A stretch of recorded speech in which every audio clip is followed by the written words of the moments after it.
Hey, good morning, everybody. Today I am going to do another thing in my series of things to do before the cold and flu season hit. Today it's bone broth. So I'm going to show you just an overview. Well, first I'm going to tell you this. This came from Walmart.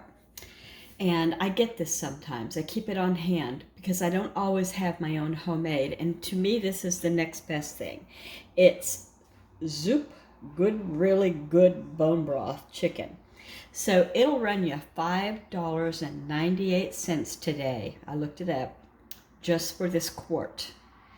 Now I'm going to make probably 6 times 4, I would say about 4 quarts, maybe more today. I might make 6 or 7 quarts. Okay, so how I do it. I'll take my scraps, and I didn't have any scraps, so I had to get into my veggie drawer. Thank goodness I got into my veggie drawer. That's a whole nother story. Oh my word. I had to take the whole thing apart and clean it. I had 2 cucumbers went south in there, and I didn't know. So yeah, everything in the drawer had to be rinsed off, everything. Mostly it was cheeses that had not been opened, thank goodness. Anyway, have you ever done that? Found an imposter. Yeah, there was no, air, and cucumbers will do that. They'll just lose their minds. It didn't smell. It smelled good. It smelled like cucumber, but it wasn't good. Anyway, back to this. So I didn't have any scraps, so what I'm going to do is I'm going to use a whole yellow onion, some carrots, and I'll peel my carrots and, just chunk up my onion. I'm going to use one of these of ginger. I might use a little bit less than all. I'll use some garlic. You can use whole garlic, you can use jarred garlic. I'm going to use black peppercorn grinder pepper. If I had whole peppercorns, and I do now, they're in my grocery list thing that I keep going all week, and then in the end, on Monday or Tuesday I'll order groceries. Well, I'd rather have the whole peppercorns. And I'm going to use sea salt. You be you with your salt. Use what you like. Let's see. And I will use water from my well. And this is my container of scraps from leftover chicken stuff. I'm going to go ahead and pick any of the meat off just because it doesn't need to be in there. I'm going to get rid of it. I have to put do not eat on things that I don't want the kids to find and eat up. Like, well, it was in the freezer. Yeah, no, yeah, but okay, so today I'm going to use my Instant Pot. Typically, I'll go over here to the stove and I'll roast it for hours and hours and hours. I'm not roast it, keep it on low simmer for hours and hours and hours in my biggest pot like this. But I don't feel like it today. It's going to be close to 90, I guess. It's going to be hot. Nobody's got time to steam up the kitchen. And to that end, we're using the Instant Pot. If you have watched up to now, welcome, welcome, new people, new humans, new friends. If you've never watched one of my videos, I just do a whole variety of things, from dehydration to making jelly to what's for dinner to shopping to walk through the store with me kind of stuff. Just all kinds of stuff I do. And as I said, this is going to be a series. Yesterday was homemade elderberry syrup, and today it's going to be homemade bone broth. And we use it for, if it's a cold, cold night, we'll just put some extra salt in it and sip it like a hot tea. We'll use it for when you're not feeling well. It's got so much good for you in it. The collagen that is coming off of this, the immuno properties, and I'll look it up and say it right. But anyway, it is the best stuff. It's great for gut health. If your kids have the flu, if they have a cold, you can make them chicken and rice soup with this, and it is a good thing for their tummies to help to heal. It's not, it's easy if you keep it in the freezer and keep it on hand. You just make some rice, throw it in there, and give it to them, and it's easy on them. It's also great for elders, but I'm not a doctor. I'm not a healthcare provider.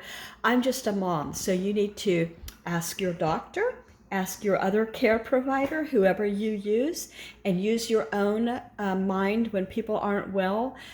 Is this a good thing? Okay, so that is out of the way. I'm going to write it in the description too. I don't want it maybe people to think that I'm giving medical advice. This isn't. I'm just saying it's very good for you during cold and flu season. Here are the scraps that I picked off the bones. And I just laid them in this flat tray so that I could show you.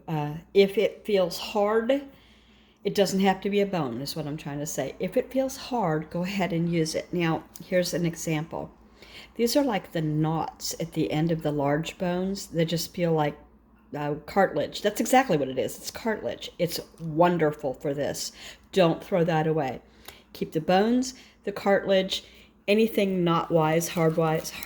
You can leave scraps of meat, of course, but I try to get most of the meat off just because it's, it's leftover, and I don't want the meat as much as I want the actual bones. So here they are, picked apart. When I go ahead and put these in a Dutch oven, and I'm going to do it for 24 hours on low, sometimes I'll roast these bones in the oven.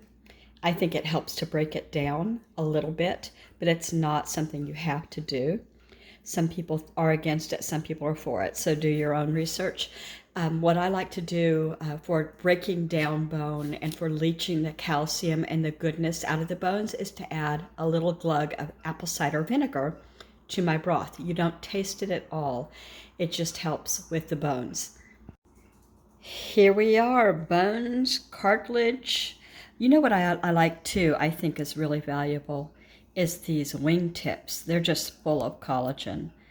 And of course you don't have to peel them. You're going to throw away all of the solids in the end, and all you're going to have is the broth.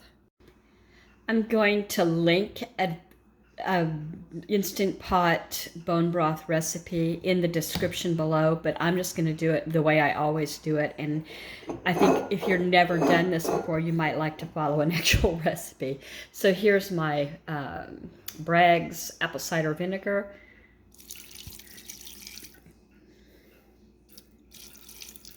I'm excited to see how much they say to actually put in. That was a nice size glug, and that's in first with the meat. I used to keep a large container of the, what is this, garlic from Costco, which is kind of like Sam's, if that's what you have. But I found that I just didn't have room in my little bitty refrigerator in the house. I could keep it in the shop refrigerator, but then I have to hike down there to get things, and I just don't like doing that in the winter and in the dark and then, the rain. So anyway, this is what I have for garlic today, and you can get whatever garlic you have. You can use fresh garlic and mince it yourself. I like the convenience of a jarred garlic, and this is how much garlic is going in. I bet that's 2 tablespoons easy, maybe 2.5 tablespoons. Get the rest of it out of the container. So here's how much ginger I plan to use. It looked like this. I peeled it and I chopped away in between the toes here so I could get rid of the peel from there. And I will then make these slices. I'll put this in a plastic bag in my freezer, and it'll be just fine for the next time I need some ginger. I usually do keep it on hand. I slice the ginger just like I do for my elderberry syrup. Again, you strain it all out in the end, so you're not going to get a big chunk in your bowl.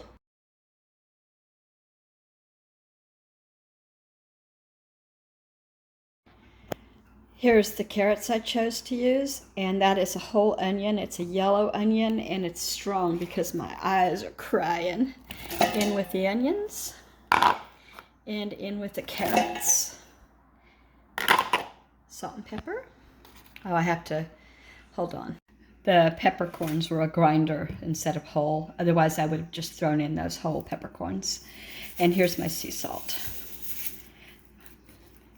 And that looks like it might be a lot, but it isn't. You're going to want to add salt whenever you go ahead and have this for whatever you're going to use it for.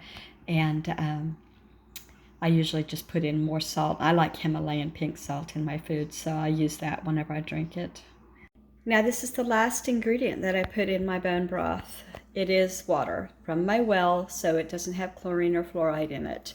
However, I don't know how much this pot will hold with the solids. It depends on how many solids you have.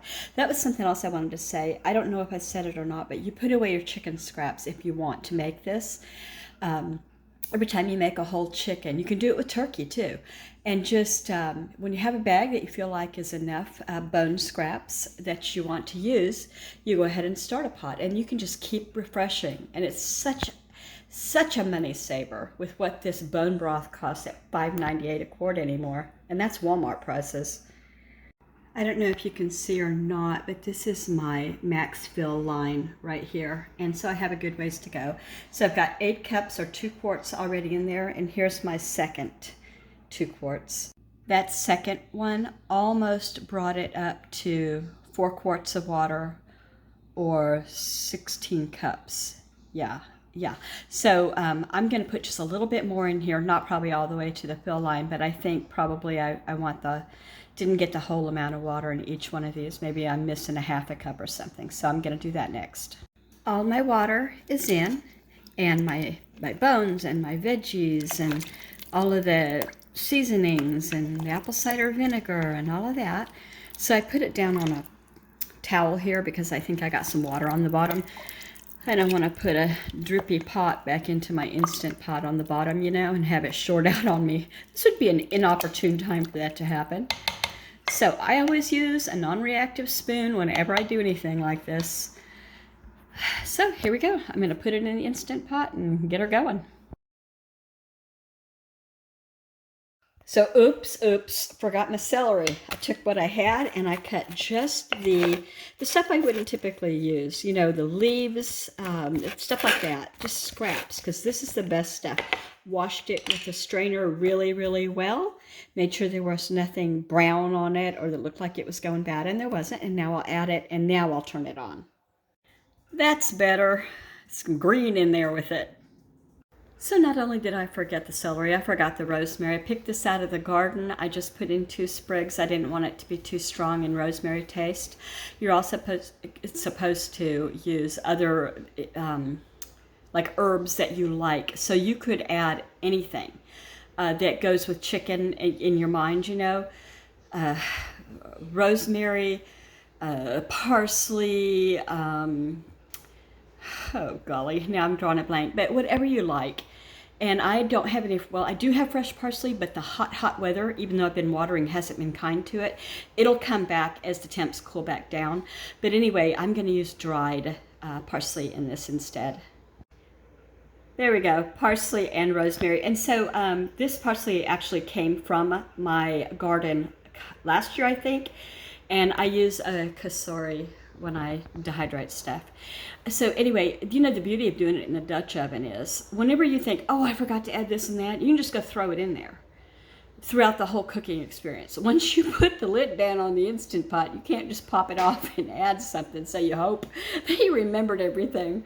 For a person who doesn't really use recipes like myself all the time like I should, I do forget things sometimes. There we go. I've got it sealed, the valve, which I don't always remember, and I put it on 2 hours on pressure. Oh, I'm going to turn this keep warm off. And when it comes to pressure, it'll go for 2 hours. And then it can, you know, self-release, or you can release it early, however you like to do it with, you know, the valve up there. But I'm just going to let it go down on its own most of the time. Because it's got chicken in it, it probably will take a long time to come down. Just depends on how much time I have left. All right. I just did another speech to a long picture and not a video. Let's do that again. I got 3 quart containers of my broth, bone broth. And I got 2 16-ounce containers. This one's just not quite, but almost 16 ounces. So this is going to be my bone broth in the freezer, set ahead, and I'll make more before winter arrives. I can use this for making gravy, making soups, making stews, keeping on hand because it's bone broth and it's full of collagen and immune boosting and just all kinds of good stuff. If you're ill, I can use it for health as well. When somebody has a cold, it's great to sip on this in the evening. Add some salt, because it's not really that salted, or whatever other flavors that you want into it, and sip it like it's a hot tea, and it's just wonderful tasting. If you like what you see and you like what you saw, I hope you'll consider subscribing if you haven't already, and I hope that you'll make a comment. I love to chat. Oh, I didn't bother with these. I didn't have enough anyway. These are just 3 1-cuppers, so I'll use these probably for other things instead of broth. Have a great evening, everybody. Day. I think you'll see this on Sunday. And then I'll do another thing on winter survival and putting up for the coming season of illness. I did the elderberry syrup, and here's my bone broth for health. Bye, everybody.